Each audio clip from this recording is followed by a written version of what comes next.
We are told that DG CRPF was in a meeting at the Ministry of Home Affairs, and in fact, it is the largest deployment of the CRPF that we are witnessing outside of the Delhi police in the riot-hit areas of northeast Delhi. Remember, paramilitary forces had to be called in to control the situation in northeast parts of Delhi, and this is the largest deployment of the CRPF here.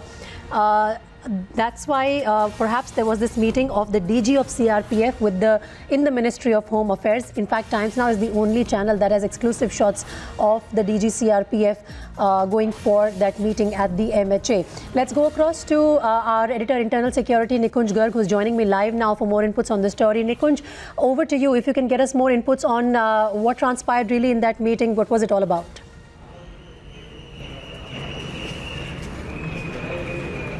Well, PT, the meeting obviously did consider the fact that the Central Reserve Police Force, which has supplied the largest component of paramilitary troops to the Delhi police for deployment in the northeast Delhi. What is its station strength now? How much more companies can it spare if required? And how much of the Delhi police's component can be replaced by the Central Reserve Police Force? Because one thing that has come as the feedback of the National Security Advisor to the Union Home Minister is that the people are imposing much more faith in the work done by the paramilitary forces, particularly flag marches and confidence building measures in the riot-hit areas than the Delhi police, which obviously is being accused of inaction, at least in the initial 48 hours. And people have usually been complaining about the Delhi police's conduct in the riot-hit areas, both pre and post the riots.